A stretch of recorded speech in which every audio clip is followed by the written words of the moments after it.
लेकुराचे हित वाहे माऊलीचे चित्त ऐसी कळवळ्याची जाती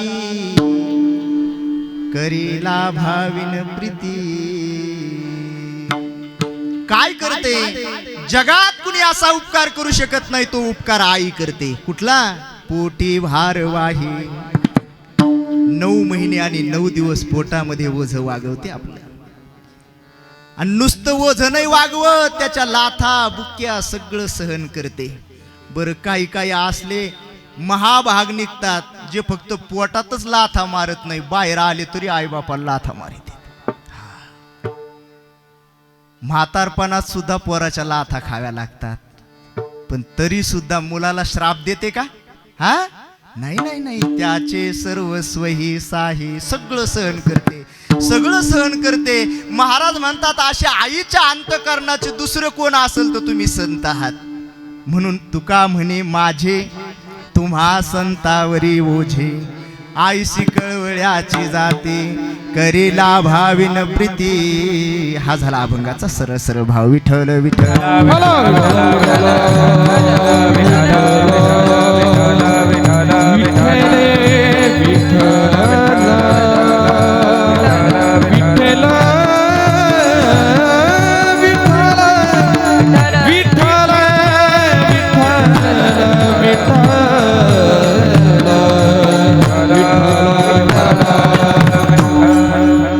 कार्यक्रमाचा परिहार द्यायचा तो म्हणजे असा, ज्यांच्या प्रथम पुण्यस्मरणानिमित्त सेवा आयोजित कैलासवासी सौ हिराबाई सखाराम सूळ आजींना आपल्यातून जाऊन आज 1 वर्ष पूर्ण होत आहे. पाठीमागं त्यांचा परिवार, त्यांचे पती श्री सखाराम मनाजी सूळ,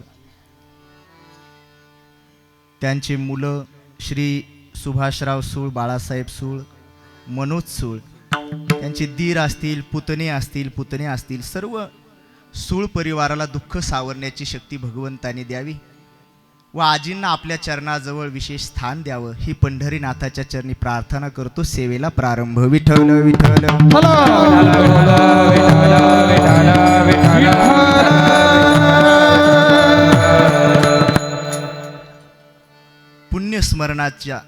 पुण्यस्मरणाचा कार्यक्रम आहे, पिंडदानाचा विधी आहे. हे प्रत्येकाच्या जीवनामध्ये महाराज 3 सोहळे येतात. पहिला सोहळा जन्माचा, दुसरा सोहळा लग्नाचा आणि तिसरा सोहळा मरणाचा. मरणाचा सुद्धा सोहळाच आहे. आता मधला सोहळा करायचा की नाही आपल्या हातात असतो.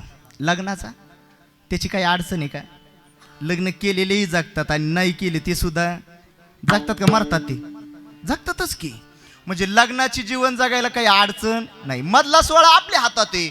पण ज्याचा पहिला सोहळा झाला त्याचा तिसरा सोहळा ठरलेला. उपजल्या पिंडा मरण सांगा ते. जो जन्माला आला, ज्याचा जन्माचा सोहळा झाला त्याचा मरणाचा सोहळा निश्चित. बरोबर का नाही? कोणाच्या लग्नाला गेले का तुम्ही? महिला मंडळ आयर न्याला का? कोणाच्या मुलीच्या लग्नात आयर न्याला असेल. मग दुकानात गेल्याच्या नंतर डबा घेताना आयर आला, मग डबा घेतल्यावर झाकण्याचे पैसे वेगळे द्यावे लागतात का? नाही. डबा घेतला म्हणजे झाकण येतं. तसंच आहे. मग हे सगळं जसं डब्या संग झाकण फुकट तसं जन्मा संग मरण सप्रेम भेटे. मागायची गरज नाही. विठ्ठल विठ्ठल फक्त आपापल्या पापानुसार आणि आपापल्या कर्मानुसार जन्म घ्यावा लागतो. ज्याने फक्त पापच केलं त्याला नरकात जावं लागतं. पापात्मक पापे नरका जाई जे. ज्याने पुण्य केलं ते पापात्मक पुण्य स्वर्गा. आणि ज्याने केवळ शुद्ध पुण्य केलं मजसी पाविजे ते शुद्ध पुण्य.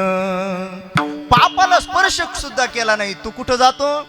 तो भगवंताच्या स्वरूपामध्ये विलीन होतो, मोक्षापर्यंत जातो. हे पापानुसार जन्म. काही जन्म कर्मानुसार. निषिद्ध कर्म करणारे फळ आहे नरकाची प्राप्ती, सत्कर्म करणारे फळ आहे स्वर्गाची प्राप्ती, आणि सत्य कर्म करणारे फळ आहे वैकुंठ भुवनी घर केले. वैकुंठ भुवनी घर केले, वैकुंठ भुवनी घर केले. ज्ञानदेवा ध्याने, ज्ञानदेवा ध्याने, ज्ञानदेवा ध्याने. ध्यानी रामकृष्ण म्हणे ज्ञानदेवा ध्यानी ज्ञानदेवा ध्यानी ज्ञानदेवा ध्यानी रामकृष्ण म्हणे ज्ञानदेवा ध्यानी ज्ञानदेवा ज्ञानदेवा ध्यानी रामकृष्ण म्हणे ज्ञानदेवा ध्यानी ज्ञानदेवा ध्यानी ज्ञानदेवा ध्यानी रामकृष्ण म्हणे वैकुंठ भुवनी घर गेले वैकुंठ भुवनी घर गेले हरी मुखे मना हरी मुखे मना हरी मुखे मना हरी मुखे मना हरी मुखे मना हरी मुखे मना हरी मुखे मना हरी मुखे मना वैकुंठ भुवनी घर गेले वैकुंठ भुवनी घर गेले हरी मुखे म्हणा हरी मुखे हरी मुखे म्हणा हरी मुखे म्हणा हरी मुखे म्हणा हरी मुखे हरी मुखे म्हणा हरी मुखे ज्ञानदेवा ध्यानी रामकृष्ण म्हणे वैकुंठ भुवनी घर गेले वैकुंठ भुवनी घर गेले वैकुंठ भुवनी ज्ञानदेवा ध्यानी रामकृष्ण म्हणे वैकुंठ भुवनी घर गेले वैकुंठ भुवनी घर गेले वैकुंठ भुवनी घर गेले घर गेले घर गेले ज्ञानदेवा ध्यानी रामकृष्ण म्हणी ऐका बर का जागोजागी संतांनी अशा मेखा ठोकून ठेवलेल्या आहे हा डॉक्टर सुद्धा मेघ ठोकीत असतो या गोळ्यांनी फरक पडल पण पथ्य पाळा आंबट खाऊ नका तेलकट खाऊ नका पथ्य सांगतो की नाही हा तसं संतांनी सुद्धा पथ्य सांगितली वैकुंठ भुवनी घर केले वैकुंठाची प्राप्ती होईल पण मेघ ठोकून ठेवली काय करावं लागेल ज्ञानदेवा ध्यानी रामकृष्ण म्हणी ध्यानात आणि मनात राम आणि कृष्ण धरले तर वैकुंठ नाही तर नरकाचं दार मोकळे विठ्ठल विठ्ठल हॅलो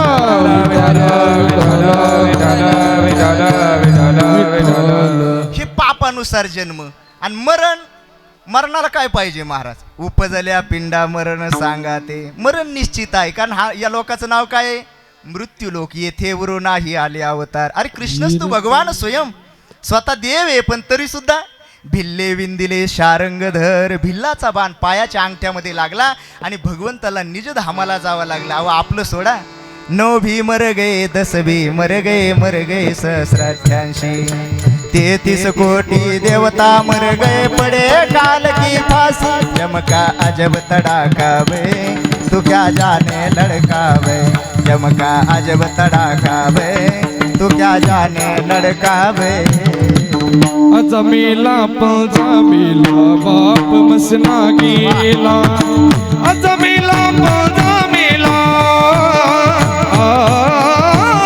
अजमेला पजामेला बाप मसना गेला देखत देखत ना तू ही तैसा झाला उठा उठा जागा पाठी बयाले मोठे पंढरी वाचोनी तुझं टम नाही गोटे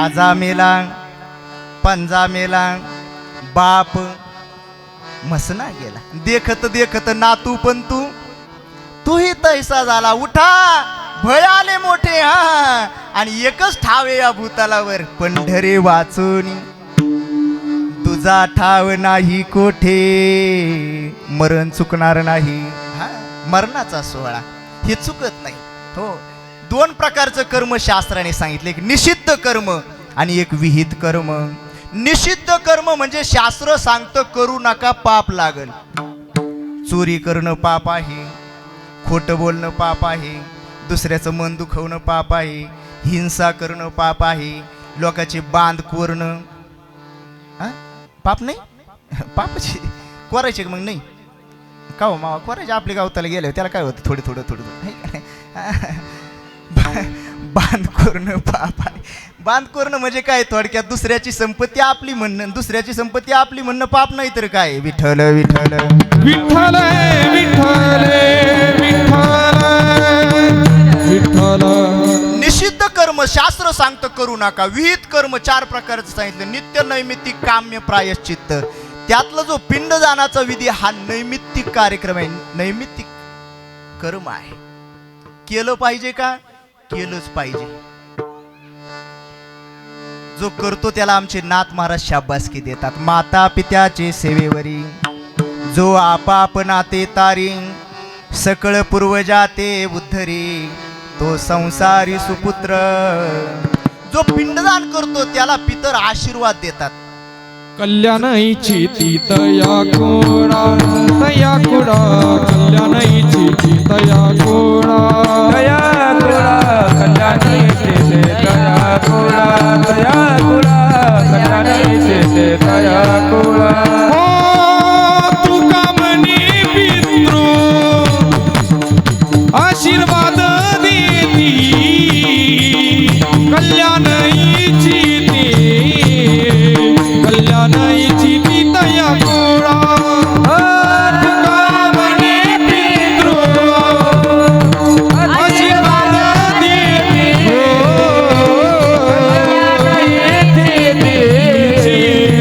कल्याणाईची ती तया कोडा ती तया कोडा ती तया कोडा. वा वा वा एकदा जोरदार टाळ्या वाजवा महाराजांसाठी. अशी 7 असले आपण 4 वाजेपर्यंत कीर्तन करू ना. काऊ भास्कर काका काही म्हणतील तुम्हाला तारीख नसन उद्या असं ते. आपण जास्त सांगितलं की लोक म्हणते त्याला तारखा कमी असत्या आणि कमी सांगितल्यावर म्हणते त्याचं मटेरियल संपलं असं. एका कीर्तनकार होणं लई सोपं आहे का? विठ्ठल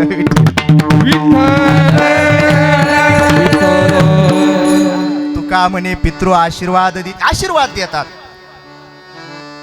जुने लोक म्हणायचे म्हातारी मेली पण माग वळून पाहिलं. हो माग वळून पाहिलं म्हणजे म्हातारी गेल्यावर तुमचं चांगलं झालं. माग वळून पाहिलं म्हणजे म्हातारी आशीर्वाद देऊन गेली. मग मेल्यावर आशीर्वाद दिला आणि जित्यापणी आशीर्वाद द्यायला का फाशी आलती तिला?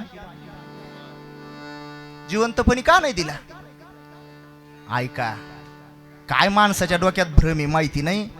पण एक गोष्ट लक्षात ठेवा, या कलियुगात कोणाचा आशीर्वादही लागत नाही जिवंतपणी. सामान्य माणसाचा आशीर्वादही लागत नाही, कोणाचा श्रापही लागत नाही. आपलं चांगलं होत असेल तर आपल्या कर्मानीच होतं आणि आपलं वाईटही होत असेल तर आपल्या कर्मानीच होतं. विठ्ठल विठ्ठल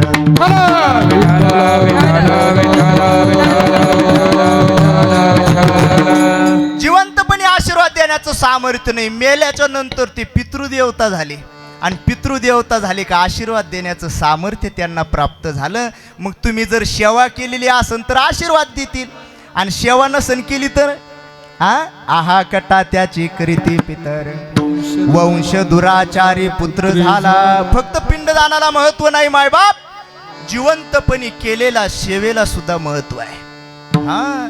नाही तर जिवंतपणी लाथा घालायच्या आणि मेल्यावर पिंडदान करायचं त्याला अर्थ नाही. एकाने बापाचा 13वा घातला आणि शेजारी आमंत्रण द्यायला गेलं. ओ जेवायला या म्हणे. काय म्हणे? म्हाताऱ्याचा 13वा आहे. बर आणि त्या म्हाताऱ्याचा जोडीदार शेजारीच राहिला होता. त्याने काय केलं रे 13व्याला? म्हणे लाडू केले ना मोतीचूर बुंदीचे. वा रे पठ्ठ्या म्हणे. मग तरसलं ताकाला ना आता लाडू घाललो का?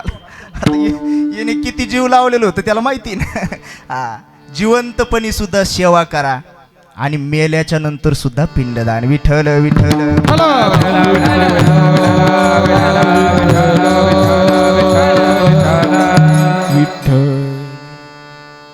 शास्त्र नियमाला अनुसरून सूळ परिवार हा पिंडदानाचा विधी करत आहे. त्यांना द्यावे तितके धन्यवाद थोडे आहेत. असो सेवेकरिता निवडलेला अभंग तुकोबरायांचा आहे. आईचं श्रेष्ठत्व प्रतिपादन करणारा आहे. एका मातेचं श्राद्ध आहे, एका आईचं पुण्यस्मरण आहे. त्यामुळे आई किती महत्वाची हेच सांगावं या उद्देशाने हा अभंग मी सेवेसाठी घेतलेला आहे. विठ्ठल विठ्ठल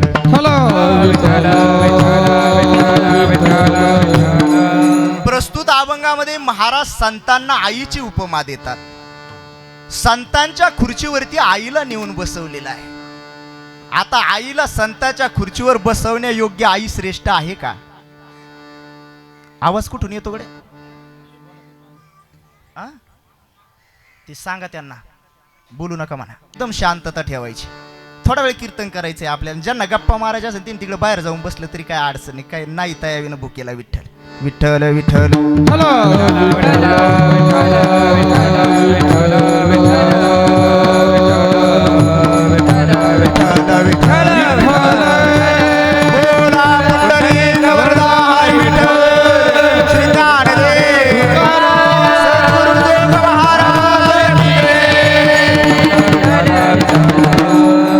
संतांच्या खुर्चीवरती आईला नेऊन बसवलं. आई खरोखर एवढी श्रेष्ठ आहे का? वास्तविक पाहिलं तर आईचं प्रेम भेदभावाचंही महाराज. आई कोणाच्या लेकरावर जास्त प्रेम करते, स्वतःच्या का शेजारच्या? आपलं पोरगा आणि शेजारचा पोरगा जर उन्हात खेळत असेल तर आई आवाज देते, बाळू उन्हात नको मरू, सावलीत मर.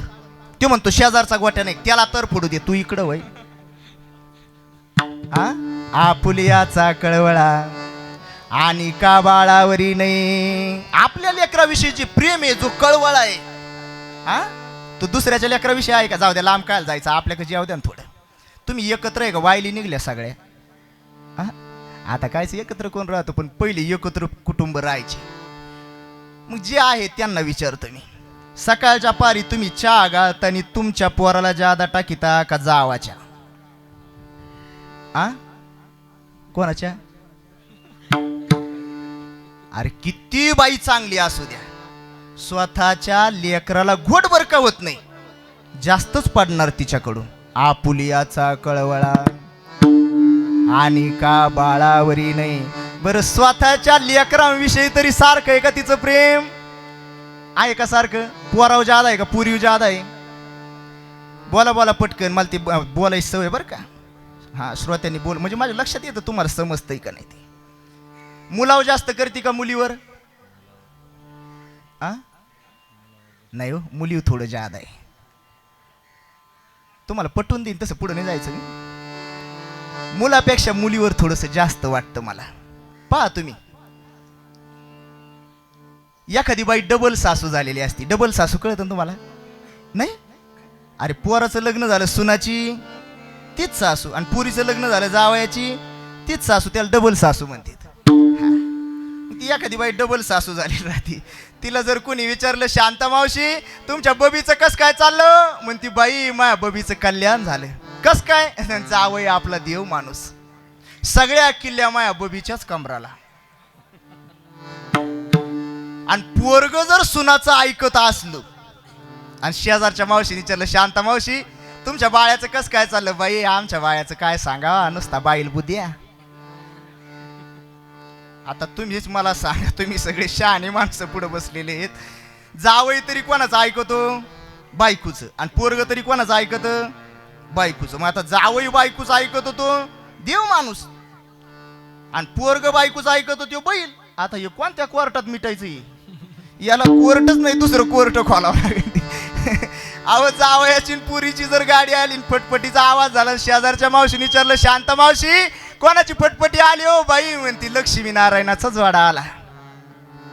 आणि हिचं पोरगण सुनबाई कुठं जावा, फटफटीचा आवाज आवा. शेजारच्या मावशीने विचारावं, शांता मावशी एवढ्यात कोणाची फटफटी गेली? बाई आमचेच उधळले ना.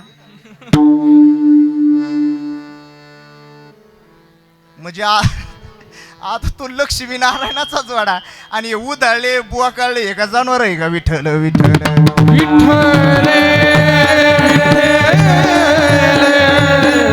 विठ्ठल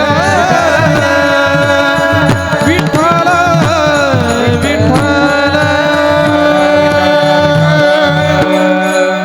आईच्या प्रेमामध्ये भेदभाव आहे, आणि संतांचं प्रेम असं आहे का? नाही नाही नाही. यारे यारे लहान थोर. आईचं प्रेम थोकडं आहे. आईची कीर्ती मर्यादित आहे, पण संतांची कीर्ती आईसी चराचरी कीर्ती जाची. आईसी चराचरी कीर्ती जाची. ऐसी चराचरी कीर्ती जाची. ऐसी चराचरी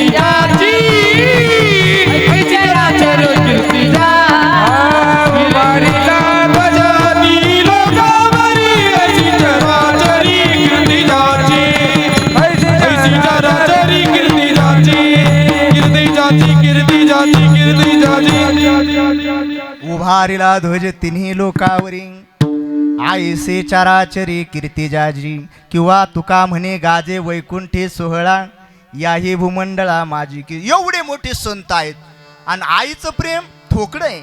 आईचा मोठेपणा मर्यादित आहे, मग तरी सुद्धा त्या आईला संताच्या खुर्चीवरती नेऊन बसवलं. आता तुम्हाला मला एक प्रश्न विचारायचा, संतांच्या खुर्चीवरती आईला बसवल्यामुळं आईचं मोठेपण वाढलं की संतांचं? बोलत चला, कोणाचं? आईचं मोठेपण वाढलं. संत मोठेचे, त्यांचं काय मोठेपण वाढणार? कधी कधी दृष्टांताने सिद्धांताला मोठेपणा प्राप्त होत असतं. उदाहरण सांगतो. समजा आपल्या गावातला कचऱ्या मुख्यमंत्र्याच्या पंक्तीला बसून जेवला. मंत्री साहेब गावात काहीतरी कार्यक्रमाला आले आणि मग कचऱ्याच्या लक्षात आलं या खुर्चीवर मंत्री बसणारे, बरोबर शेजारच्या खुर्चीवर जाऊन बसला. कार्यकर्ते उठायला लागले, अरे याला उठवा. आणि ते मंत्री साहेबांनी पाहिलं, बावळटी का रे म्हणे, लोक काय म्हणतील उद्या पेपरला बातमी येईन ना, यांना मोठे लागा, त्या गरीब जमत नाही. आज काय कर, तुम्हाला आधी कळत नव्हतं म्हणे, आता बसू द्या. बसलं ते. बरं बसलं तर गप नाही बसलं ते. मंत्री साहेबाचे फोटो काढायला फोटोग्राफर आला. आता मोठ्या लोकांचे काय फोटो निघाल्या वय आपण जाणून काढले तरच. फोटोग्राफर आला, हा म्हणतोय 2 फोटो काढ. आता फोटोग्राफरला वाटलं मंत्र्याच्या शेजारी बसला म्हणजे जवळचा कार्यकर्ता दिसतो आहे का नाही. त्याने 2 सोडून 4 फोटो काढले ना. आपल्याला जेवण झाल्या 2 कॉप्या दे म्हणे. बरं म्हणे ठीक आहे. 2 फोटो दिले त्याला. आणि मग दुसऱ्या दिवशी मारुतीच्या पारावर बसल्यावर काय त्याच गप्पा. आपल्याला काय लहान समजिता काय, आणि आपण काय लहान आहे काय?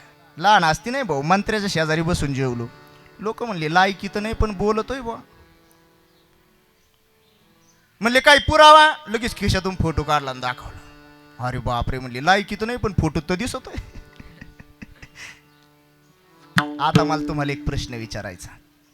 मंत्र्याच्या शेजारी बसून जेवल्यामुळं मंत्र्याचं वजन वाढलं का कचऱ्याचं वजन वाढलं? कचऱ्याचं वजन वाढलं. असंच ते संतांच्या खुर्चीवरती बसल्यामुळं संतांचा नाही मोठेपणा वाढला, ते मोठेचे, पण आईला त्या खुर्चीवर बसवल्यामुळं आईचा मोठेपणा वाढला. विठ्ठल विठ्ठल.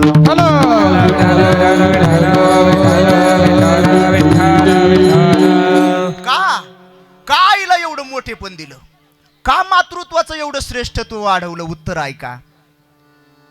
400-450 वर्षापूर्वी ज्या गाथेमध्ये भगवंत सोडून दुसरं काहीच लिहिलं नाही, भगवंताचं गुणगान सोडून दुसरं काही लिहिलं नाही, त्या अभंगाच्या पवित्र संहितेमध्ये आईसाठी एक अभंग तुकोबरायांनी का लिहिला असावा? याचं उत्तर आहे, महाराजांना आधीच माहिती होतं कलियुगामध्ये मातृत्व ढासळत चालणार आहे. आज आपण जी वृद्धाश्रमामध्ये गर्दी पाहतोय आयांची, वडिलांची, हे मातृत्व ढासळल्याचं ही प्रचिती आहे महाराज. गरीबाचे आईबाप नाही आहेत वृद्धाश्रमात, नोकरीवाल्यांची, त्यांना वेळ नाही ना, त्यांना वेळ नाही. हे मातृत्व ढासळत चाललं. आई कळावी, बाप कळावा, म्हणून तर तुकोबरायांनी आईचं श्रेष्ठत्व गायलं. किती श्रेष्ठ आहे आई, किती श्रेष्ठ आहे. असंख्य उपकार आईचे आपल्यावरती आहेत. त्यातले 4-2 सांगतो, पुढे चालतो. जगात कोणी उपकार करू शकत नाही तो उपकार आईने आपल्यावर केला. आईने आपल्याला जागा दिली, मायबाप. आता तुम्ही म्हणता बाबा ते आईबापाचं कर्तव्यच आहे जागा देणं, जमीन देणं. ही जागा नाही, जमीन नाही. मग अरे जेव्हा हात नव्हते, पाय नव्हते, उभं राहण्याचं सामर्थ्य नव्हतं, तेव्हा आईनं जागा दिली. फक्त पाण्याचा बुडबुडा होता, तेव्हा आईनं जागा दिली. कुठं? पोटी भारवाही, पोटात जागा दिली. दुसरा उपकार, आईनं आपल्याला रक्त दिलं. तुम्ही म्हणता रक्त देणं लय अवघड आहे का बाबा? 250 रुपयाला पावशराची बाटली भेटती वय. आईनं रक्त दिलं, त्यात नवल नाही. मग नवल काय ते सांगतो ऐका. विठ्ठल विठ्ठल.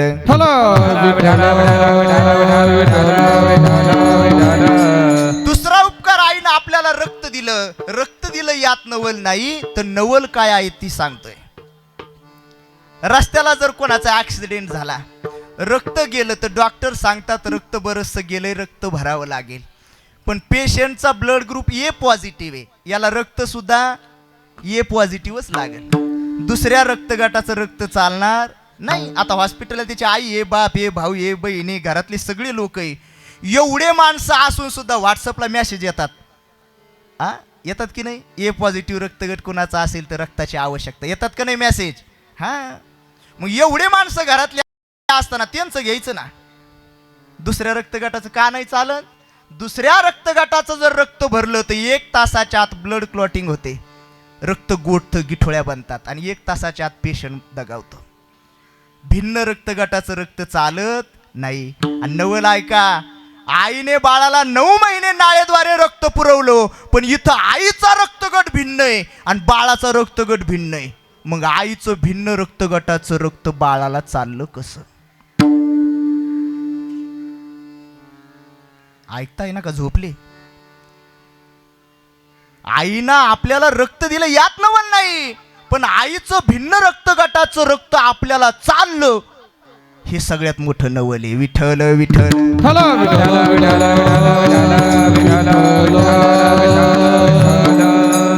काय भगवंताची सत्ता आगाध आहे मायबाप. त्या देवानं असं यंत्र बसवलं आपल्या बिंबीजवळ, हा, की आईकडून येणारं रक्त तिथं फिल्टर होतं, पुढं पाठवलं जातं. अजून शास्त्रज्ञांना सुद्धा रक्तगट बदलवण्याचं मशीन सापडलं नाही, जे मशीन भगवंताने आपल्या शरीरात बसवलं. म्हणून ईश्वरी सत्ता मानवी बुद्धीच्या पलीकडे आहे. विठ्ठल विठ्ठल हलो विठ्ठल देवाला चॅलेंज करायचं. हा, जिथं आपली विचार करण्याची पात्रता संपते तिथून पुढे ईश्वरी सत्ता चालू होते. रात्री जर गाईला कवळीभर घास जास्त टाकला, शेतकरीचे सगळे जनावर आहेत का तुमच्याकडे? गाईला जर कवळीभर घास जास्त टाकला तर सकाळी लिटरभर दूध वासराला पाजून जास्त देते का नाही? आणि बैलाला 2 कवळ्या घातल्या तर निघन का? नाही. आईने जर 2 पोळ्या रात्री जास्त खाल्या तर लेकराला सकाळी पोटभर पाहिजे. बापाने 4 पोळ्या खाल्या तर झिनभर दूध निघन का? का? ईश्वरी सत्ता. जुने लोक म्हणायचे देवाची करणी नारळात पाणी. एवढं उंच आहे, कुठून आलं ते? अरे तिथं डोकं नाही लावायचं तू. विठ्ठल विठ्ठल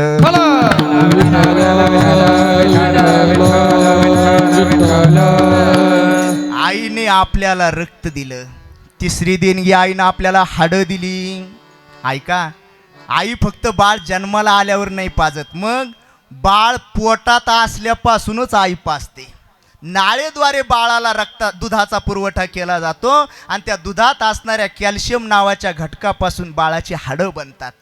आणि बाळ जन्माला आल्याच्या नंतर आई पुन्हा त्या बाळाला पाजते आणि तेच हाडं बळकट बनतात. किती बळकट बनतात? एवढे बळकट बनतात का इथपर्यंत पुरतात. कुठपर्यंत पुरतात साहेब? कुठपर्यंत पुरतात? मरेपर्यंत पुरतात का मेलं तरी उरतात? हे उत्तर अपेक्षित होतं. विठ्ठल विठ्ठल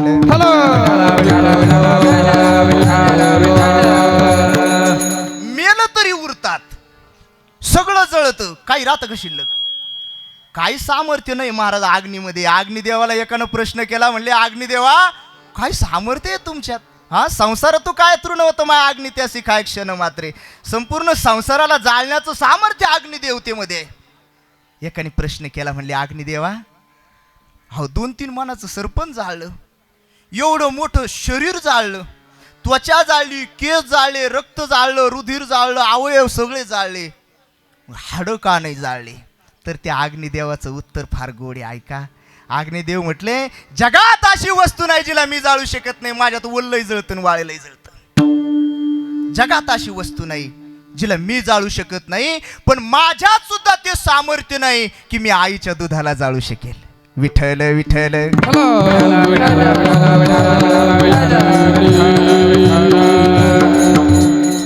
चौथी देणगी आईनं आपल्याला श्वास दिला. तुम्ही म्हणता श्वास देणं का लय अवघड आहे? अरे फार कठीण आहे. 100 एकर जमीन असावं म्हाताऱ्याच्या नावावर आणि म्हातारं मारावा आणि पोरांनी देवा पुढे जावा, देवा 100 एकर नावावर करायला किती पैसे लागतील? तुझ्या पाया पडतो गड्या, पण म्हाताऱ्याला 1 श्वास दे, अंगठा घेऊस्तवर. देतो का? देतो का देव 1 श्वास? देतो नाही. मग 1 श्वासाची जर किंमत एवढी आहे, आईनं 9 महिने आणि 9 दिवस पुरवलाय. लक्षात राहू द्या. हे उपकार विसरू नका आईचे. 9 महिने आणि 9 दिवस तुम्ही आडाने असताना तर जाऊ द्या, पण ज्या डॉक्टरकडे जाता तुमच्या फॅमिली डॉक्टरला विचारा, माता गरोदर असताना तिला डबल श्वास घ्यावा लागतो, श्वासाची गती वाढते. का गरोदरपणात तिला आराम द्यायचा? का तिला काम नाही सांगायचं? काम करायचं म्हणजे एनर्जी पाहिजे, एनर्जी पाण्याचं लागते, त्यासाठी श्वास पाहिजे. श्वासाची गती अजून वाढते, श्वासाची गती वाढली तिला दम लागतो, म्हणून तिला आराम द्यायचा आहे.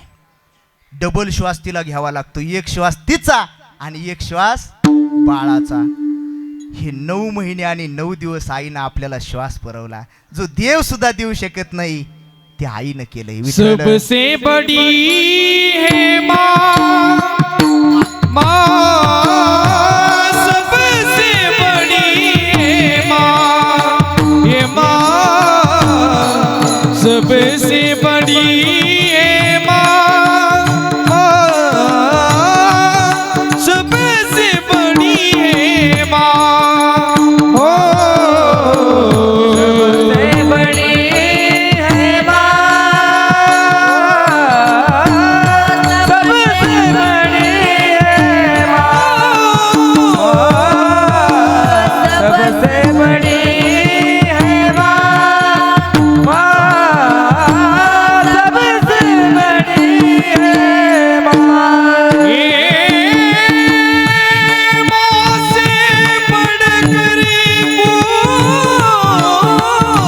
नहीं रे, हे विठ्ठला, हे विठ्ठला, हे माऊली,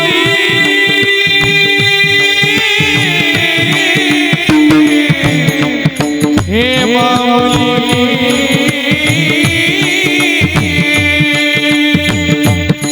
हे माँ से बढ़कर कोई नहीं रे, वो देती है दुआ, दुआ, हे दुआ,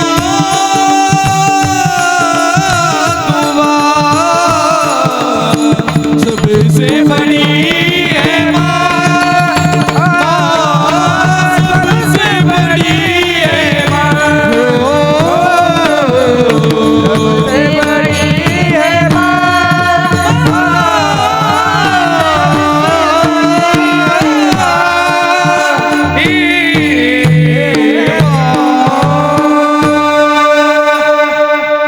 एकदा जोरदार टाळ्या वाजव महाराजांसाठी.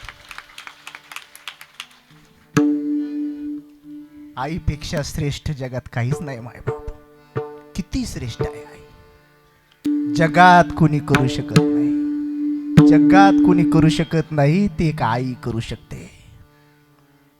सप्तधातू दिली आईने, मेद मज्जा दिली आईने, आईने आबरू दिली आपल्याला. ऐका, 1000 लोकांचा जनसमुदाय जमलेला असू द्या आणि लेकरू रडायला लागू द्या, 1000 लोकांमध्ये पदर टाकून लेकराला पाजते.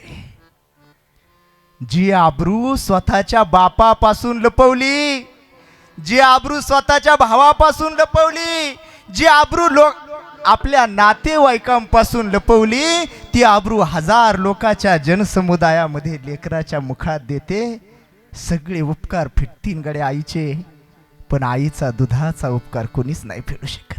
विठ्ठल विठ्ठल विठ्ठल विठ्ठल विठ्ठल विठ्ठल विठ्ठल विठ्ठल.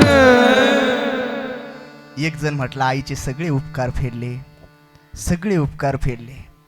लहानपणी तिने मला आंघोळ घातली, म्हातारपणात मी तिला आंघोळ घातली. लहानपणी तिने माझे केस विंचरले, म्हातारपणात मी तिचे केस विंचरले. लहानपणी तिने मला कडेवर घेतलं, म्हातारपणी मी तिला कडेवर घेऊन दवाखान्यात नेलं. त्याला विचारलं, का रे सगळे उपकार फेडलेस आईचे? वा, सगळ्या ऋणातून मुक्त झालास, सगळे उपकार फेडले. म्हणला हो, सगळे उपकार फेडले. का रे, लहानपणी तिने तुला पाजलं, म्हातारपणात तू पाजलंस का तिला?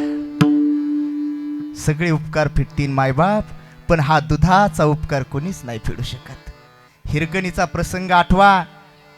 लहानपणी आपल्याला कविता होती हिरकणीची. कोजागिरी पौर्णिमेच्या दिवशी रायगडावरती दूध विकायला गेलेली आहे हिरकणी.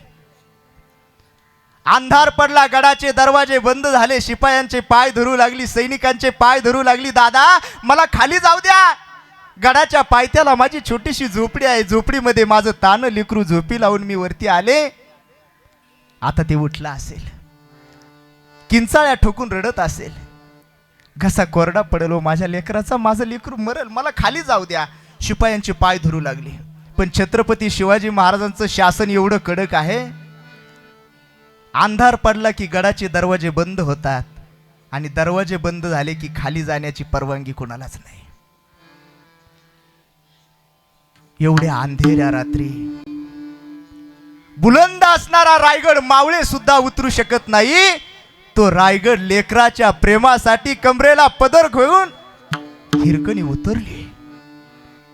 पहाटे पहाटे एक शिपाई पळत गेला. महाराजांच्या महालामध्ये दिवा पेटलेला दिसला, पळत गेला. महाराज, अहो एक बाई अडकली गडावरती आणि खाली जाण्याची विनंती करते. महाराज म्हटले, अरे मग जाऊ द्या पटकन तिला. तेवढ्यात दुसरा शिपाई पळत आला, म्हणे राज ती रात्रीच गेली. कशी उतरली? आश्चर्याचा धक्का बसला. सकाळ झाली, शिपायांना आज्ञा केली, हिरकणीला बोलून आणा. बोलवलं हिरकणीला. माहिती होतं तिला आपल्या हातून गुन्हा झाला. रात्रीच्या वेळी रायगड उतरणं म्हणजे स्वराज्याचा नियम मोडलेला आहे. आता आपल्याला शिक्षा मिळणार तिला माहिती होतं. आली, महाराजांच्या समोर खाली मान घालून उभी राहिली. शिपायांना वाटलं आता नक्की हिला शिक्षा होणार. पण तिच्याकडे पाहून छत्रपती शिवाजी महाराजांच्या ओठावरती शब्द पुटपुटले गेले, माय अगं कशी उतरलीस? बुलंद असणारा रायगड मावळे सुद्धा उतरू शकत नाही. किर्र अंधेऱ्या रात्री एक बाई कमरेला पदर खोवून रायगड उतरते. सर्वांना वाटत होतं आता हिला शिक्षा मिळणार. पण महाराजांच्या मुखातून शब्द निघाले, अरे हिचे स्वराज्यावरती फार मोठे उपकार आहेत, हिची खणा नारळानं ओठी भरा, हिचा सत्कार करा. शिपाई म्हटले, हिनं गुन्हा केला आणि हिचा सत्कार का करायचा? महाराजांचे शब्द ऐका, अरे मावळे सुद्धा उतरू शकत नाही असा रायगड ही बाई उतरली.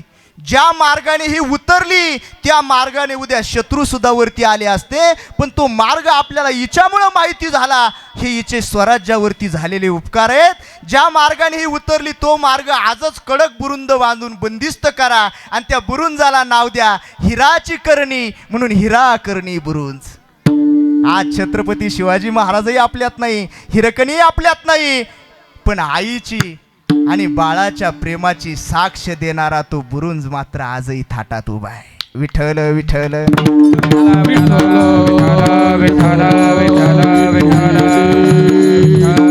सगळे उपकार फिटतील गड्या, पण आईचा दुधाचा उपकार फिटणार नाही.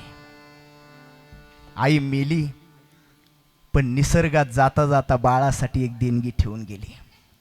तुम्हाला जर थंडी वाजत असेल तर गुडघ्यात मुंडकं घालायचं, खोबर मिठी मारायची. खोबर मिठी कळती का? शाळेत मारायचं ना आपण खोबर मिठी. हा, ही मिठी पटकन निघत नाही म्हणून हिला खोबर मिठी म्हणतात. ही डोक्याच्या वरून टाकायची. आता तुम्हाला थंडी कमी वाजणार. भर रस्त्यात जर कुणी तुम्हाला मारत असेल, वाचवायला कुणी नसेल, तर गुडघ्यात मुंडकं घालायचं आणि वरून खोबर मिठी टाकायची. मार तुम्हाला कमी बसतो. आता याचं वैज्ञानिक कारण पाहिलं तर मार बसण्यासाठी पृष्ठभाग जास्त पाहिजे. पण असं जर तुम्ही केलं तर तुमच्या शरीराचा आकार कसा बनणार? गोल. आणि गोल आकार झाल्याच्या नंतर मार बसण्यासाठी पृष्ठभाग कमी मिळणार आणि तुम्हाला मार कमी बसणार. हे वैज्ञानिक कारण झालं. आणि भावनिक दृष्ट्या जर आपण पाहिलं तर हे आसन आईच्या गर्भातलं आहे. आईच्या गर्भात कसे होतो आपण? असेच होतो ना. म्हणून तर आईच्या पोटावर काही जरी आघात झाला तर आपल्याला मार बसत नव्हता. ऐका, आई मेली पण मरताना सुद्धा बाळासाठी निसर्गात ही देणगी ठेवून गेली. विठ्ठल विठ्ठल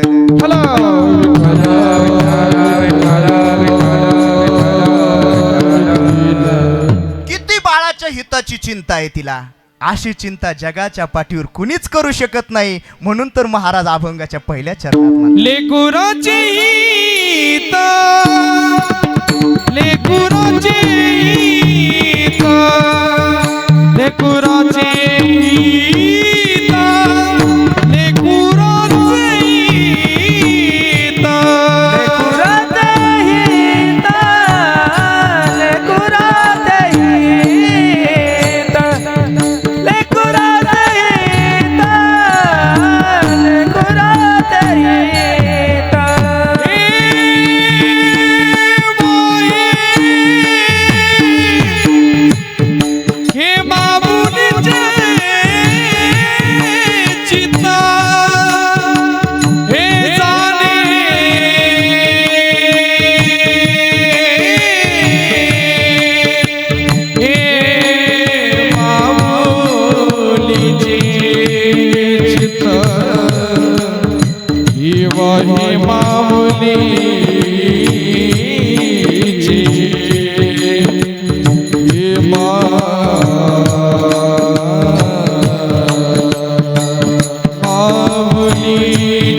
लेकुराचे हित वाहे माऊलीचे चित्त. हो, महाराज म्हणतात बाळाच्या हिताचा नेहमी आईला कळवळ असतो आणि तिचं चित्त नेहमी बाळाचं हित जोपासत असतं. हे तुकोबरायांचेच शब्द आहेत. पण महाराजांच्याच गाथ्यामध्ये एक ठिकाणी असं महाराज म्हणतात, हित नाही ठावे जननी जनका दाविला लौकिक आचरती. हित नाही ठावे जननी जनका. आजच्या अभंगामध्ये म्हणतात आईला हित कळतं आणि दुसऱ्या एका अभंगामध्ये म्हणतात आईला हित कळत नाही. आता एकच काय पाहिजे, आता याचा काय अर्थ लावायचा? आता या असं जर साहित्यिकांच्या हाती लागलं तर ते म्हणतील तुकाराम महाराजांनाच काही कळत नव्हतं. साहित्यिक म्हणजे संत वाङ्मयावर PhD करणारे, पण त्यांना योग्य अर्थ संतांच्या शब्दांचा लागू शकत नाही महाराज. कारण ते अभ्यास करतात पोटासाठी. डिग्री वाढली पाहिजे, पद वाढलं पाहिजे, पगार वाढला पाहिजे. आणि आमचे वारकरी दुसरी नापास, तिसरी नापास, चौथी नापास, पण गाथ्याचा अर्थ असा सहज सांगतात. का? त्या अक्षरांची सेवा केलेली आहे.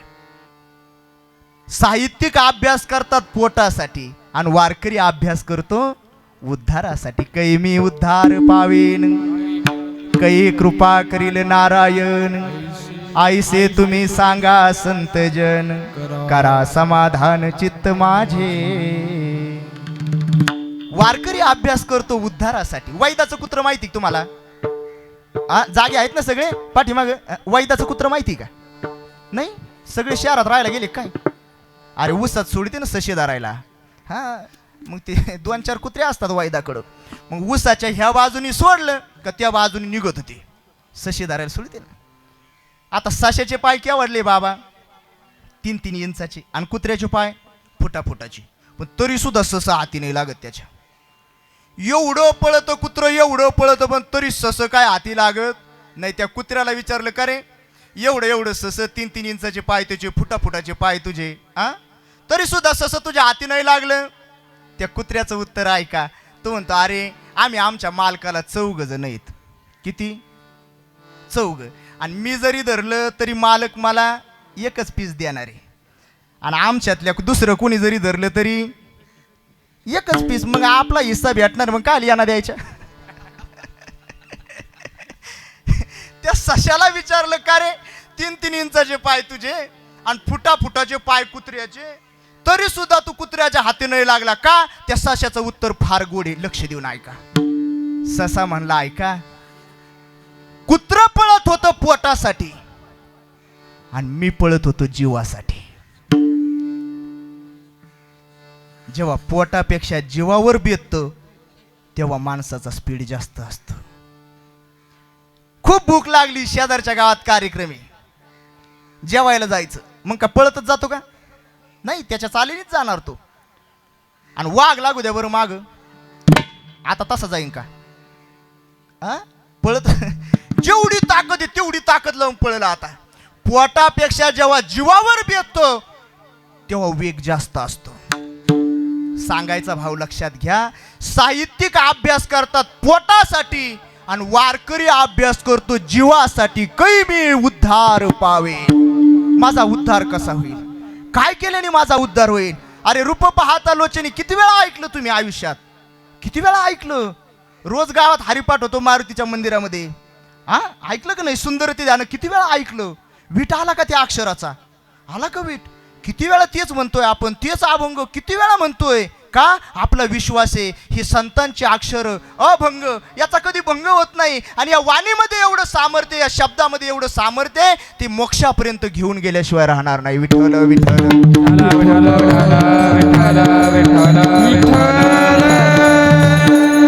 फक्त तेवढा विश्वास त्या अक्षरांवरती असला पाहिजे. अरे आपले महाराष्ट्रातले धारूरकर शास्त्री होऊन गेले, पंडित प्राण म्हणायचे त्यांना. काशीच्या पंडितांचा जर न्याय घटित ग्रंथावर वाद लागला तर तो वाद मिटायला महाराष्ट्रात यायचे धारूरला, धारूरकर शास्त्रींकडं. वेद मुखोद्गत, शास्त्र मुखोद्गत, उपनिषद मुखोद्गत, काही प्रश्न विचारला का उत्तर हजर. आणि महाराष्ट्रात ते आल्याच्या नंतर त्यांच्या एका शिष्याने त्यांना गाथाचं प्रेमभीट दिलं तुकोबारायांचा.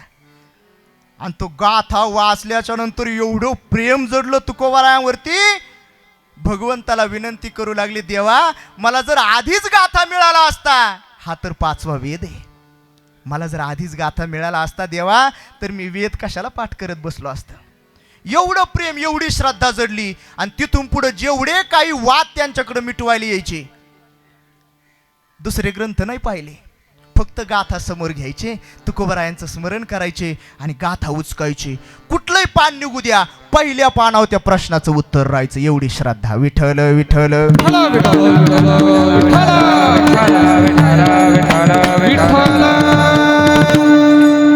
म्हणून आजच्या अभंगात म्हणतात बाळाचं हित कळतं आईला, आणि दुसऱ्या एका ठिकाणी महाराज म्हणतात हित कळत नाही. तर याचा मधलं गूढ वर्म जे आहे ते मी सांगतो, ऐका. आजच्या अभंगामध्ये आईसाठी शब्द वापरला माऊली. लेकुराचे हित वाहे माऊलीचे चित्त. आणि जिथं म्हणतात हित कळत नाही तिथं वेगळा शब्द आहे, हित नाही ठावे जननी, तिथं जननी शब्द आहे. आणि इथं माऊली शब्द आहे. म्हणजे माऊलीला हित कळतं, जननीला कळत. आता जननी तरी कोण आहे? आईचे.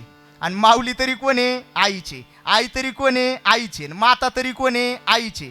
आईलाच हे शब्द आहे ना, आईलाच वापरलेले आहेत ना, पण अर्थ भिन्न आहे. ऐका, जननी वेगळी, माता वेगळी, माय वेगळी, माऊली वेगळी, आणि आपली मम्मी ती सगळ्यात वेगळी. ती इथं तिचं कामच नाही. विठ्ठल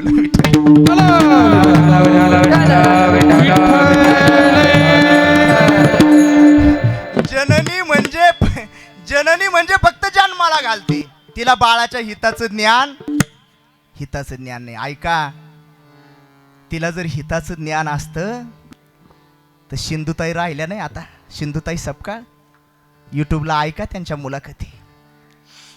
अनाथांची माय, हा राहिल्या त्या कीर्ती जगा माझी. जगाची आई झाल्या. त्यांच्या मुलाखतीत त्या सांगतात, काही लेकरं बस स्टँडला सापडली, काही लेकरं रेल्वे स्टेशनला सापडली, काही लेकरं कचरा कुंडीत सापडली. त्या अनाथ लेकरांचा सिंधुताईंनी सांभाळ केला, त्यांच्या आई झाल्या. तुम्ही मला सांगा, कचरा कुंडीत जर लेकरू टाकत असेल तर तिला आई म्हणायचं का?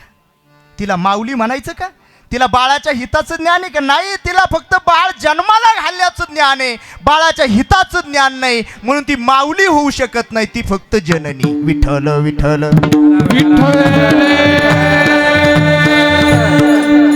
जी जन्माला घालते ती जननी, जी फक्त संसार शिकवते ती माता, संसार परमार्थ दोन्ही शिकवते ती माय, आणि संसार न शिकवता केवळ परमार्थ शिकवते तिला माऊली म्हणतात.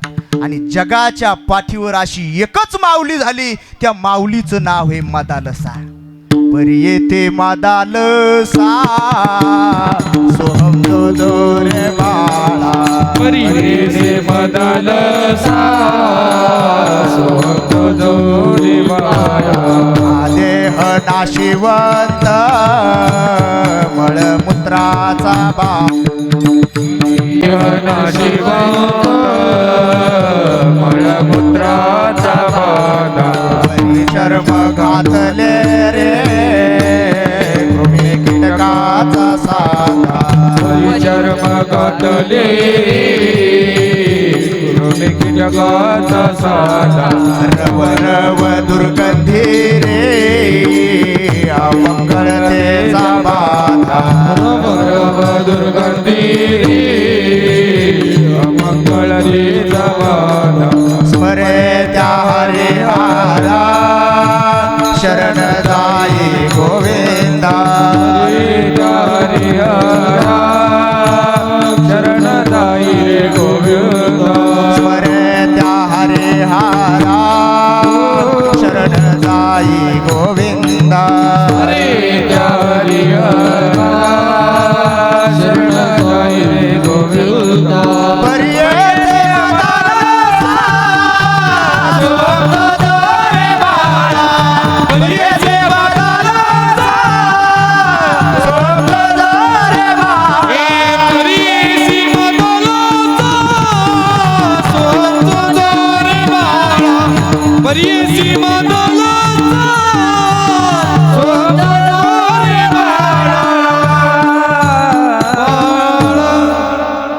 हा देह नाशिवंत मळमूत्राचा बाधा वरी चर्म घातले रे कृमी कीटकाचा साधा रव रव दुर्गंधी रे अमंगळतेचा बाधा स्मरे त्या हरिहारा शरण जाई गोविंदा परी ते मदाल सा सोहम जो रे बाळा परी ते मदाल सा सोहम जो रे बाळा बाळा तेथील लेकरू अजून पाळण्यात झोका देताना ब्रह्मज्ञानाचा उपदेश करणारी माऊली मदालसा माऊली ऐका. 4 माऊल्या या जगात आहे. पहिली माऊली वेद माऊली. एक 10 मिनिटात मी सेवा संपवणार. इकडे तिकडे नका पाहू, इकडे माझ्याकडे पहा. 4 माऊल्या या जगात आहेत. पहिली माऊली वेद माऊली काय करते, हित काय अहित काय आपल्याला ज्ञान करून देते. अहितापासून काढिती हित देऊन वाढविती नाही श्रुती परवती माऊली जगा. दुसरी माऊली देव माऊली तू माझी माऊली मी हो तुझा तान्हा पाजी प्रेम पान्हा पांडुरंगे तू माझी माऊली मी हो तुझा तान्हा. देव माऊली. आणि तिसरी माऊली गुरु माऊली काय करते, समाधी सुखाचा आनंद देते. 17वेचे स्तन्य देसी अनुहाताचा हल्लरुगासी समाधी बोधे निजविसी बुझावणी म्हणून साधका तू माऊली. ती गुरु माऊली.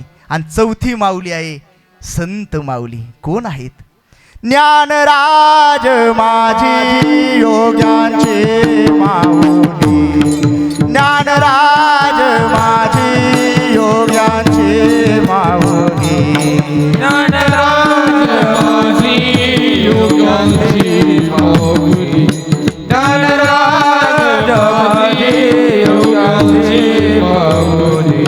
जने निगमवल्ली प्रगट केली. जने निगमवल्ली प्रगट केली. गीतालंकार नाव ज्ञानेश्वरी. गीतालंकार नाव ज्ञानेश्वरी. निगमावल्ली प्रगट केली. जय निगमावल्ली प्रगट केली. गीतालंकार नाम ज्ञानेश्वरी. गीता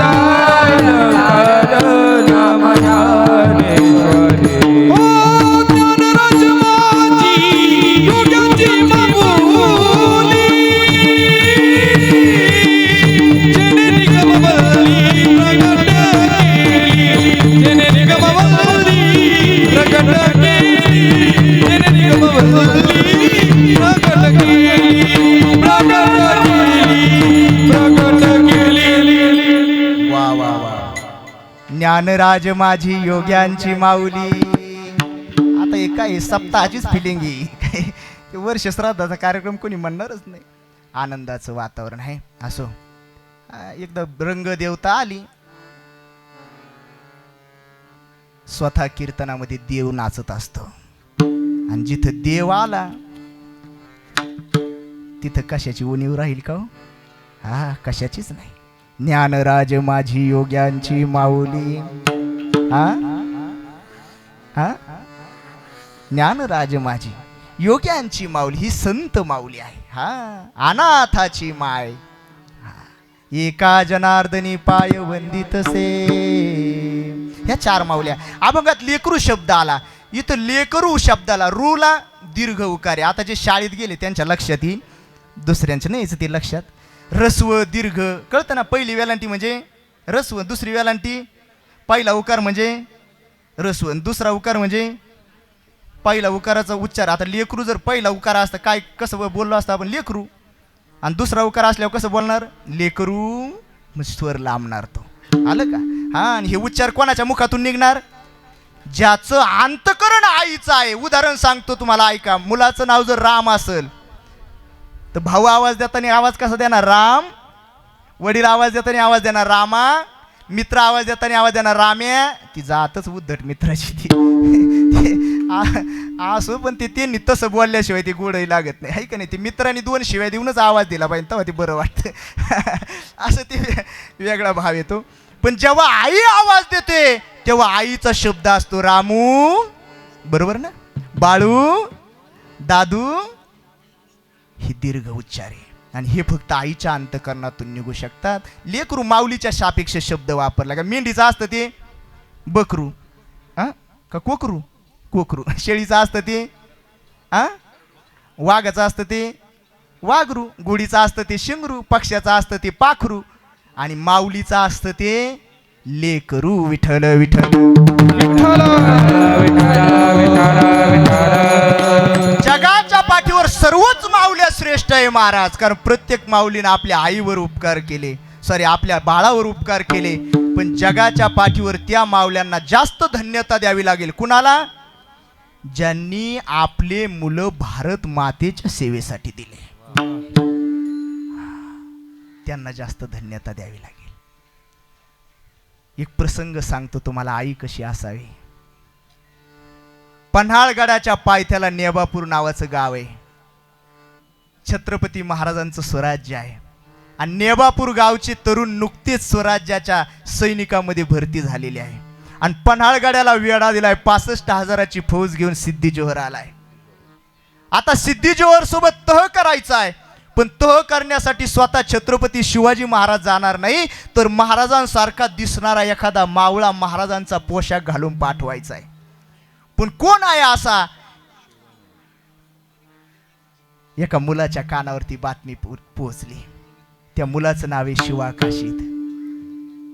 बातमी कानावर पोहोचल्याबरोबर म्हणू लागला, अरे मीच दिसतो राजांसारखा. कारण जेव्हा राजे गडावर नसतात तेव्हा मावळी मलाच मुजरा करतात, म्हणजे मी नक्की राजांसारखा दिसतो आणि हे काम मलाच करावं लागेल. पहा बरं का, एवढ्या हिमतीनं राजांच्या समोर आला. राज, हा वेडा मला द्या, मी जातो सिद्धीला भेटायला.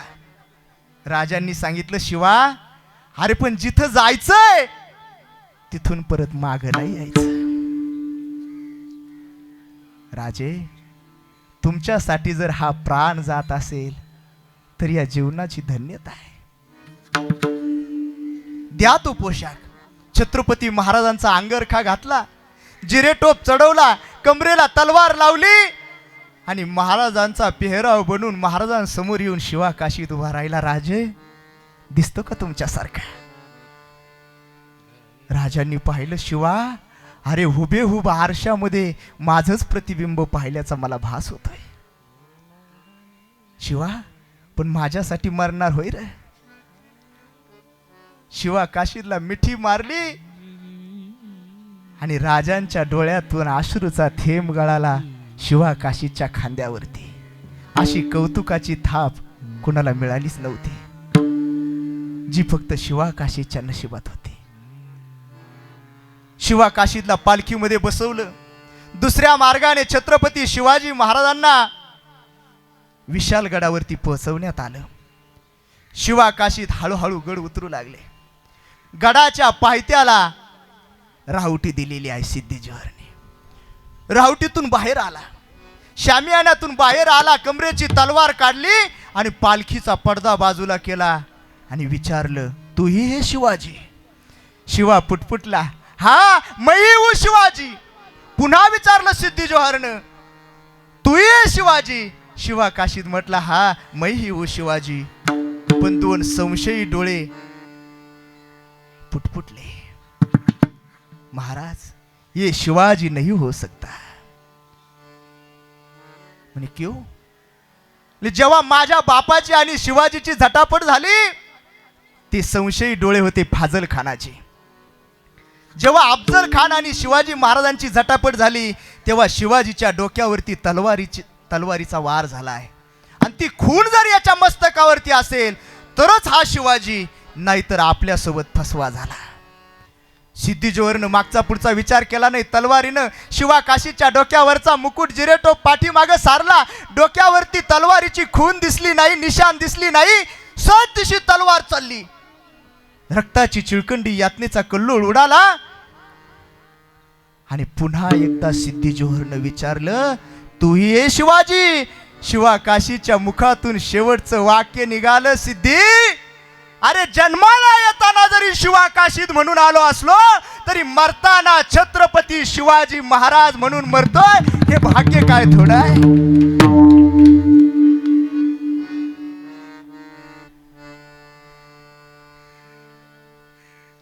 सन दिशी तलवार चालली.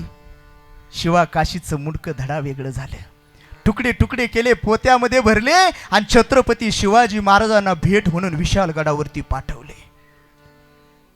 ते शरीराचे तुकडे पाहून छत्रपती, अहो स्वराज्याचा राजा ढसा रडला.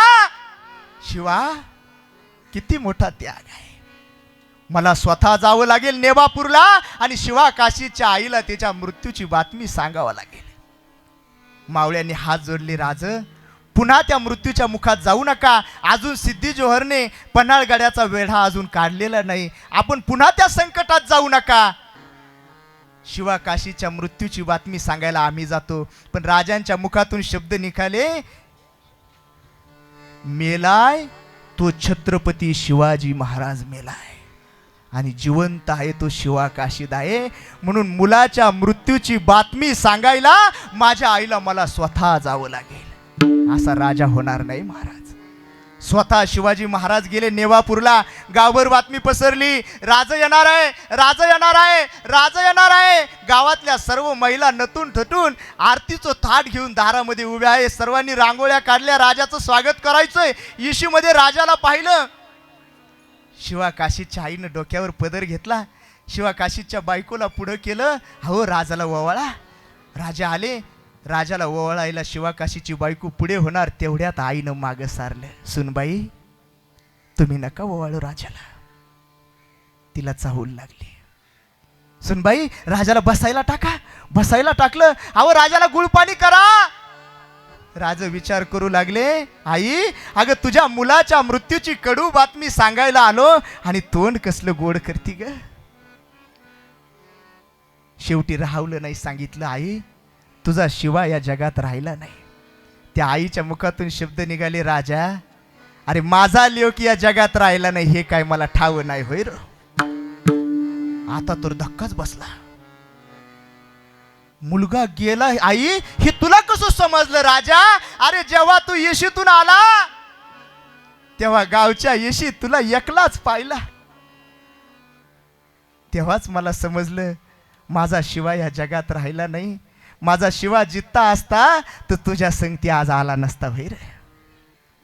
महाराजांच्या डोळ्यातून अश्रूच्या धारा चालू झाल्या. आई किती तू श्रेष्ठ आहेस. मुलगा गेला समजलं तरी सुद्धा मला बसायला टाकते, माझी आरती ओवाळते, मला गुळपाणी करते. किती तू श्रेष्ठ आहे. आईच्या डोळ्यातून अश्रूच्या धारा चालू झाल्या. हुंदका दाटून आला. आई रडू लागली. महाराजांनी समजावलं, आई रडू नकोस ग. मला माहिती आहे पोटचा गोळा गेल्याच्या नंतर काय दुःख होतं. तर त्या आईच्या मुखातले शब्द आहे, राजा मुलगा मेला म्हणून नाही रडत र. ऐका बर का, हे एका सैनिकाच्या आईचे शब्द आहेत. राजा, मुलगा गेला म्हणून नाही रडत र, देवानं मला एकच ल्योक का दिला म्हणून रडती. आज जर मला दुसरा ल्योक असता तर तुझ्या संगती स्वराज्याच्या सेवेसाठी धाडता आला नसता होय रे. किती ती माता श्रेष्ठ आहे.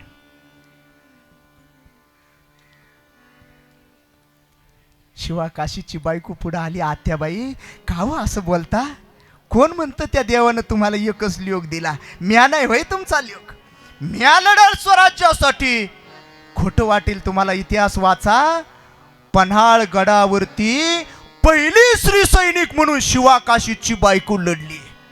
जेव्हा जेव्हा या मातीवरती संकट आले तेव्हा तेव्हा फक्त इथली मनगट नाही लढली मायबाप, तर इथल्या बांगड्या सुद्धा झुंजल्या. तेव्हा ही स्वराज्याची माती पूर्ण भारत भूमीत श्रेष्ठ ठरली.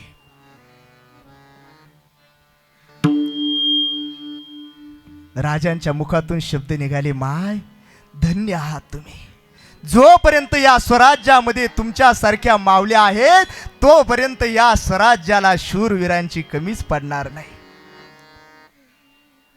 आज आपण आनंदाने झोपतो, सुखाची झोप घेतो, सुखाचे 2 घास खातो ना, हे भारत भूमीच्या सीमेवरती उभे असणाऱ्या त्या जवानांमुळे. त्यांच्यामुळे आज आपण सुखाने 2 घास खाऊ शकतो, आनंदात राहू शकतो, सुखाने झोपू शकतो. हे त्या जवानांचे आपल्यावरती उपकार आहेत. पण त्यांच्याही पेक्षा उपकार त्या आईचा आहे, जिने 9 महिने वागवलेला पोटाचा गोळा या भारत मातेच्या सेवेसाठी पाठवलेला आहे. बायकोचा विचार नाही, आईचा विचार नाही, बापाचा विचार नाही, पोटच्या लेकराचा विचार नाही. समोरून येणारी गोळी कधी येईल, कुठल्या क्षणाला येईल आणि मृत्यू आपल्याला कधी गिळेल सांगता येत नाही. पण स्वतःच्या प्राणाची बाजी लावून जो या भारत मातेची सेवा करतो, सर्व जे जवान आहेत त्या जवानांच्या आईला आज या माऊलीच्या पुण्यस्मरणानिमित्त या नारदाच्या गादीवरून पुन्हा पुन्हा वंदन करतो, पुन्हा पुन्हा वंदन करतो. दिल दिया है जान भी देंगे, ये वतन तेरे लिए हो. दिल दिया है जान भी देंगे, ये वतन तेरे लिए. दिल दिया है जान भी देंगे, ये वतन तेरे लिए.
जोरदार टाळ्या वाजव महाराज. लेकुराचे हित वाहे माऊलीचे चित्त, आईसी कळवळ्याची जाती करेला भावेन प्रीती. पोटी भार वाहे त्याचे सर्वस्वई साये, तुका म्हणे माझे तुम्हा संतावरी ओझे. आईसी कळवळ्याची जाती करेला भावेन प्रीती. एकदा गोड भजन करा. विठोबा रखुमाई, विठोबा रखुमाई, जय जय विठोबा रखुमाई.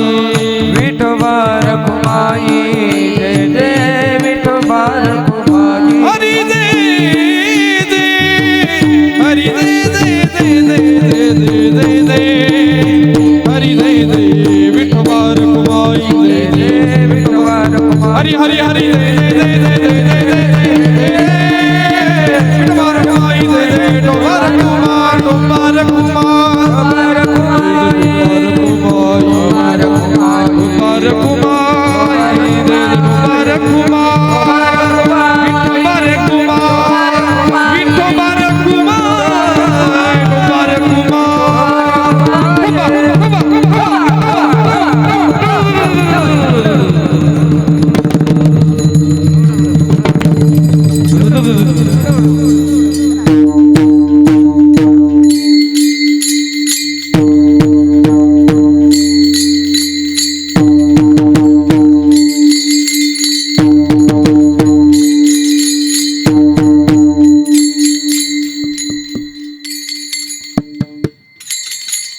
लेकुराचे हित वाही माऊलीचे चित्ताईसी कळवळ्याची जाते करीला भाविन प्रीती. असो झालेली सेवा तुम्हा सज्जन मायबाप श्रोत्यांच्या चरणी अर्पण करतो. प्रस्तुत अभंगाचा भावार्थ असाच असेल असा काही माझा दावा नाही. आणखी एखादा वक्ता याच्यावर आणखी काही बोलू शकतो, बोलता येण्यासारखं असेल. यातलं जे काही योग्य असेल, चांगलं असेल, तुमच्या हिताचं असेल, जीवनात तुमच्या उपयोगी पडणार असेल, ते वेदांताचार्य गुरुवर्य पुंडलिक महाराज जंगले शास्त्रीजी व स्वानंद सुखनिवासी सद्गुरू जोग महाराजांच्या कृपेचा प्रसाद आहे. तो जाताना बरोबर घेऊन जा. मात्र जे काही चुकीचं असेल माझ्या बुद्धीचे दोष समजून माझे मला राहू द्या. आईच्या अंतकरणाने माऊली ज्ञानोबरायाच्या अंतकरणाने मला क्षमा करा. झालेली सेवा सज्जनांच्या चरणी समर्पित करतो. ज्यांनी कीर्तन सेवेसाठी गोड अशी साथ केली, मृदुंगाचार्य हरिभक्ती परायण, आपल्या परिसरामध्ये ज्यांचं मोठं असं नाव आहे, आमचे परममित्र विष्णू महाराज. त्याचबरोबर गायनाचार्य हरिभक्ती परायण, ज्यांचं कीर्तनकार म्हणून सुद्धा मोठं नाव आहे आणि ते गायकही खूप गोड आहेत, हरिभक्ती परायण किरण महाराज हरळे असतील. त्याचबरोबर दुसरे गायनाचार्य हरिभक्ती परायण आमचे गुरुबंधू चिंटू महाराज डेंगळे, त्यांचंसुद्धा खूप मोठं नाव आहे. वारकरी चाली खूप गोड त्यांच्या असतात. महाराजांना या ठिकाणी मी धन्यवाद देतो. व आदरणीय हार्मोनियम वादक आमचे राजळे महाराज, महाराज असले म्हणजे काय तिथं काही विषयच नाही. अतिशय सुंदर महाराजांचं एकदम पोषक वादन आहे. हा एक्स्ट्रा काही नाही त्याच्यात, आपलं काही दाखवायचं नाही. जे पाहिजे कीर्तनकाराला तेच त्यांच्याकडे भेटतं. एकदा महाराजांसाठी जोरदार टाळ्या वाजवा. वा वा वा. आणि त्याचबरोबर ज्यांची संस्था आहे, सर्व आमचे गुरुबंधू ईश्वर महाराज कदम, ज्ञानाई वारकरी शिक्षण संस्था वांबोरी, सर्व विद्यार्थी महाराजांनी या ठिकाणी पाठवले. महाराजांनाही धन्यवाद देतो, सर्व विद्यार्थ्यांनाही धन्यवाद देतो. ज्यांची गोड अशी सिस्टीम आहे, काळे पाटील, काय नाव त्यांचं, जालिंदर पाटील काळे, त्यांनासुद्धा धन्यवाद देतो. आणि ज्यांच्या माध्यमातून सेवा प्राप्त आदरणीय आमचे बाळासाहेब सूळसाहेब, त्यांनाही मी या ठिकाणी धन्यवाद देतो. आणि सर्वात जास्त धन्यवाद ऐकणाऱ्यांना देतो. आता 2 तास तुम्ही माझी मराठी ऐकून घेतली, त्याबद्दल सर्वांच्या चरणाला स्पर्श करतो. आणि ज्यांच्या पुण्यस्मरणानिमित्त सेवा आयोजित कैलासवासी सौ हिराबाई सखाराम सूळ, सौभाग्याचं मरण आईंना या ठिकाणी प्राप्त झालं. ही फार मोठी भाग्याची गोष्ट आहे महाराज. ती मातासुद्धा तेवढीच भाग्यवान असणार. आईला खरोखर या ठिकाणी भावपूर्ण श्रद्धांजली अर्पण करतो. पाठीमागं त्यांचा परिवार, त्यांचे पती श्री सखारामजी सूळ असतील, त्यांचे दीर गणेशराव, मारुतीराव, अंकुशराव, मुक्ताजीराव, पुतणे राभाजी भाऊ प्रतिभाताई, दुसरे पुतणे पोपटराव, उषाबाई, राभाजी सूळ, त्याचबरोबर त्यांचे मुलं श्री सुभाषराव सूळ, बाळासाहेबराव सूळ, मनोजराव सूळ. या सर्वांना दुःख सावरण्याची शक्ती भगवंताने द्यावी ही पंढरीनाथाच्या चरणी प्रार्थना करतो. आणि अखिलकोट ब्रह्मांड नायक करुणा वरुणालय रुक्मिणी प्राण संजीवन श्री पंढरीनाथाच्या चरणी प्रार्थना करतो. भगवंता आजींना तुझ्या चरणाजवळ जागा दे. किंबहुना पुनश्च एकदा वारकरी कुटुंबामध्ये जन्माला घालून गळ्यामध्ये पवित्र तुळशीची माळ पडू दे. आषाढी कार्तिकीची वारी त्यांच्या हातून घडू दे. एकादशी सोमवारचं व्रत त्यांच्या हातून घडू दे. व हीच सद्बुद्धी सर्व माझ्या श्रोतृवर्गाला सुचू दे ही पांडुरंगाच्या चरणी प्रार्थना करतो आणि सेवेला पूर्णविराम देतो. महाराज ज्ञानेश्वर माऊली, ज्ञानराज माऊली, ज्ञानेश्वर माऊली, ज्ञानराज माऊली, जय ज्ञानेश्वर माऊली, ज्ञानराज माऊली, जय ज्ञानेश्वर माऊली, ज्ञानराज माऊली, जय ज्ञानेश्वर माऊली, ज्ञानराज माऊली, ज्ञानेश्वर माऊली.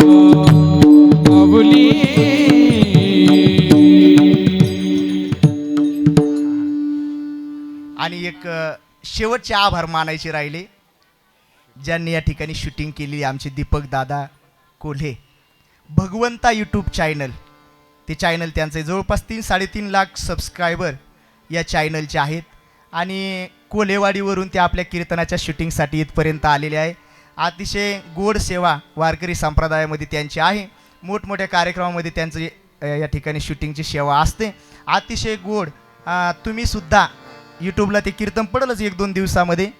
भगवंता यूट्यूब चॅनल आहे, सबस्क्राईब करा, लाईक करा आणि शेअर करा. सर्वांनी मोठ्या प्रमाणामध्ये सपोर्ट करा. त्यांनासुद्धा, दीपक दादांनासुद्धा या ठिकाणी मी धन्यवाद देतो. सेवेला पूर्णविराम. विठ्ठल जय जय विठ्ठल.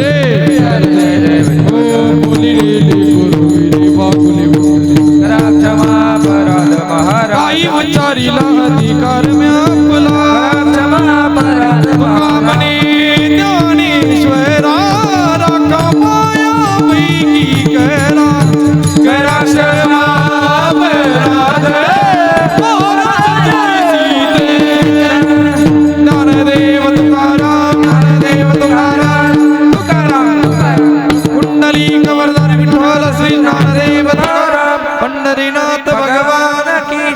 महाराज की जय